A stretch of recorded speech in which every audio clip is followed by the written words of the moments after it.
अब एक नई खबर आई है नाज़रीन, ये खबर बड़ी मजेदार है। ये खबर देखें आप। खबर ये कह रही है कि जो 190 मिलियन पाउंड जिसका केस चलाया गया इमरान खान साहब पे, बुशरा बीबी पे, और उन दोनों को जनाब गिरफ्तार करके रखा हुआ है जेल में।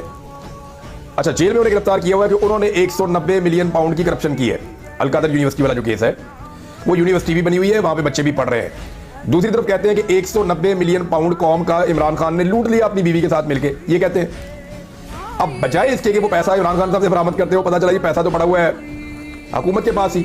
अब उस पैसे को ये इस्तेमाल करने जा रहे हैं कोई दानिश यूनिवर्सिटी और एमर्जिंग टेक्नोलॉजी के क़याम के लिए, कुछ और तालीमी मकासद के लिए कह रहे हैं, पैसा निकाल के हम इस्तेमाल करेंगे। अब दोनों में से एक ही बात हो सकती है ना, या तो 190 मिलियन पाउंड इमरान खान और बुशरा बीबी खा गए, या फिर उस 190 मिलियन पाउंड से ये वाली हुकूमत तालीमी काम करने जा रही है, या इदारे बनाने जा रही है, या तालीमी शोबे में लगाने जा रही है। दोनों में से एक ही बात सच हो सकती है ना। एक तरफ कहते हैं कि खा गए 190 मिलियन, दूसरी तरफ कहते हैं 190 मिलियन हम तालीम के ऊपर लगा रहे हैं। भाई या तो वो खा गए या फिर आप तालीम के ऊपर लगा रहे हैं। दोनों में से एक चीज हो सकती है, दोनों चीजें नहीं हो सकती। तो ये कौम को बेवकूफ बनाते हैं, लेकिन एक लेवल तक की चीजें होती है ना।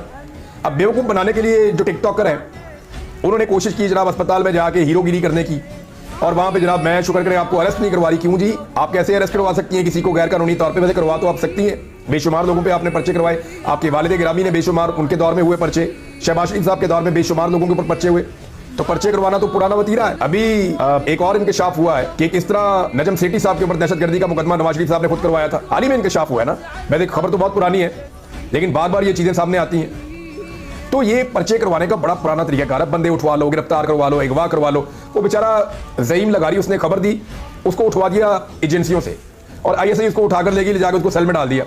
वो एक हफ्ता बेचारा वहां पे पड़ा रहा, 8वें दिन उसको छोड़ा और वो वापस आया, साथ ही बारिश हुई और उसकी खबर सच्ची साबित हो गई। अब उससे माफी भी कोई नहीं मांग रहा। तो ये यहाँ डॉक्टर साहब को हीरो बनने के चक्कर में जो जलील किया गया, उस पर डॉक्टर्स का बड़ा सख्त रद्द-ए-अमल आ रहा है, और अंदर ही अंदर लावा पक रहा है। बहुत सारे जो डॉक्टर्स हैं वो हमारे मीडिया वालों से राब्ते कर रहे हैं, और वो ये कह रहे हैं कि उन्हें बड़ी तकलीफ है इस बात की कि जो बिहेवियर हमारे सीनियर डॉक्टर्स के साथ रखा गया है। अब कहानी क्या है, इसके अंदर थोड़ा सा ट्विस्ट है, कुछ चीज़ें मैं आपके सामने रखता हूँ, और ये बड़ी इंटरेस्टिंग चीज़ें हैं। एक तो ये है नाज़रीन के जो डॉक्टर साहब हैं जिन्होंने तनकीद की एक वीडियो बना के, कुछ डॉक्टर तो बैरून मुल्क है तो उनको तो फर्क नहीं पड़ता, तो फेसबुक पर उन्होंने मरियम नवाज पर तनकीद की। जिला भक्कर के डॉक्टर शहरयार वल्द रफीक अहमद खान नियाजी, उनके खिलाफ मुकदमा दर्ज कर लिया गया जी पीका एक्ट के तहत।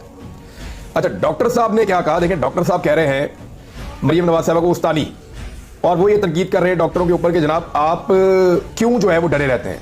जब आप बात नहीं करेंगे, अपना हक नहीं मांगेंगे, तो ना आपकी इज्जत की जाएगी और ना आपको दवाइयां दी जाएंगी। आपने मरीजों को दवाइयां देनी है, गवर्नमेंट फंड्स देगी तो आप दवाइयां देंगे ना। हत्ता कि एक अजीबोगरीब बात मैं आपको और बताता हूं कि मरियम नवाज की जानिब से जो MS मेयो अस्पताल के बारे में दिए गए मुतनाज़ बयान पर जो तनाज़ा खड़ा हुआ है, वो प्रोफेसर फैसल पहले ही इदारे के माली मामलात के बायस इस्तीफा दे चुके थे कि जनाब गवर्नमेंट फंड ही नहीं दे रही, मैं कैसे अस्पताल चलाऊं। वो पहले ही इस्तीफा दे चुके थे। वजीर सेहत और सेक्रेटरी सेहत, ये जो लोग वहां मौजूद थे, वो इस मामले से बखूबी वाकिफ थे, आगाह थे। उनको पता था कि ये जो प्रोफेसर साहब हैं ये पहले इस्तीफा दे चुके हैं, तो मरियम नवाज साहबा ने उन्हीं के ऊपर चढ़ाई कर दी। अब वो प्रोफेसर साहब तो ऑलरेडी कह रहे हैं जनाब अस्पताल में पैसे नहीं है, आप बजट देंगे तो मैं मरीजों को दवाइयां दूंगा, फैसिलिटेट करूंगा। जब आप पैसे नहीं दे रहे, मैं अपने घर से लाके तो नहीं कर सकता। उनकी एक महदूद तनख्वाह है, वो 1 या 2 मरीजों पे खर्च कर सकते हैं, 4 पे कर सकते हैं।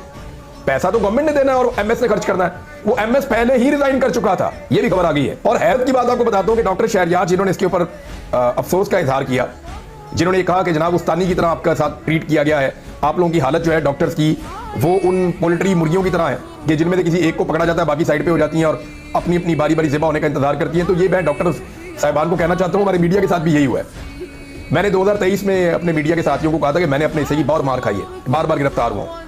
ये 2023 की बात है, मैं अपने गवाह से पहले भी ये बात करता था, उसके बाद भी करता हूँ कि मैंने अपने हिस्से की बहुत मार खाई है। ये आपको सबको मार पड़नी है।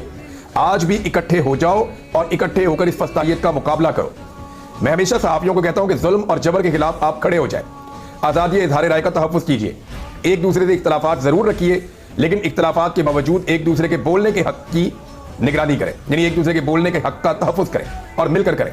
ये मैं उस वक्त भी सहाफियों को कह रहा था, मेरी बात के ऊपर कुछ लोग हंस रहे थे। आज वो सारे लोग फंसे हुए हैं, सबके ऊपर पर्चे हो रहे हैं, सबके प्रोग्राम बंद हो रहे हैं, सब लोग बेचारे डिस्टर्ब हैं, सबको खतरात हैं, सब जो है वो किसी को जान का खतरा है, किसी को नौकरी का खतरा है, किसी को जो है वो इमरान खान साहब की हुकूमत खत्म हुए 3 साल हो गए। यानी 8 मार्च को इमरान खान साहब के खिलाफ तहरीक अदम एतमाद पेश की गई थी, अप्रैल में उनकी हुकूमत शुरू में गिर गई, तो लगभग 3 साल हो गए।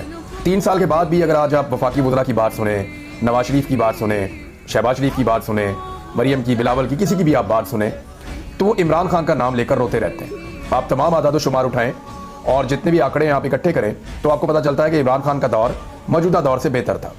ग्रोथ भी ज़्यादा हो रही थी, इंडस्ट्री भी चल रही थी, एक्सपोर्ट्स भी ठीक चल रही थी, पाकिस्तान के अंदर महंगाई भी काफ़ी कंट्रोल थी, बहुत सारी चीज़ें। कोरोना के बावजूद पाकिस्तान को जो है वो मईशत को गिरने नहीं दिया इमरान खान साहब ने, कुछ खतरात नहीं थे ऐसे। लेकिन रजीम चेंज ऑपरेशन के बाद एकदम पाकिस्तान डाउन गया और इतना नीचे गया कि अब तक ये हुकूमत संभाल नहीं पा रही। और रोजाना की बुनियाद पे चाहे दहशतगर्दी का मामला हो, चाहे कोई भी मामला हो, ये हर चीज़ पर इमरान खान का रोना रो रहे हैं। अब आप अंदाजा कीजिए कि 3 साल से ये लोग हुकूमत में, ये किस कदर नालायक होंगे कि 3 साल के बाद भी ये इमरान खान का नाम लेकर रो रहे हैं। इनकी किस्मत में ही रोना है। मैं बताता हूं कैसे। जब ये परवेज मुशर्रफ के दौर के बाद पाकिस्तान वापस आए तो PMLN को पंजाब में हुकूमत मिली। हम 5 साल देखते रहे कि शहबाज शरीफ रोजाना रोते हैं, नवाज शरीफ रोजाना रोते हैं मुस्लिम लीग काफ का नाम लेकर, परवेज इलाही का नाम लेकर। हालांकि परवेज इलाही ने पंजाब में बेहतरीन वजारत आला अपनी चलाई थी, बहुत सारे ऐसे मंसूबे वो लाए जिनकी आज पंजाब में पहचान है। फिर हमने देखा 2013 में इन्हें वफाकी हुकूमत मिली तो ये रोते रहे 5 साल पाकिस्तान पीपल्स पार्टी का नाम लेकर के, पीपल्स पार्टी ने तबाह कर दिया, तबाह कर दिया, तबाह कर दिया, तो ये रोते ही रहते हैं। उसके बाद 2018 में इमरान खान साहब को हुकूमत मिली तो उन्होंने ये जरूर कहा कि मुझे हुकूमत बहुत बुरी हालत में मिली। जनरल बाजवा ने हमें कहा था कि PMLN की हुकूमत जाते जाते मईशत के अंदर ऐसे गड़े खोद कर गई कि 3 साल तक आने वाली हुकूमत की कमर सीधी नहीं हो सकती थी, और ऊपर से कोरोना भी आ गया। और ये बात मिफ्ता इस्माइल साहब ने जनरल बाजवा साहब को बताई थी। जनरल बाजवा साहब ने बहुत सारे साथियों की मौजूदगी में बात हमें बताई।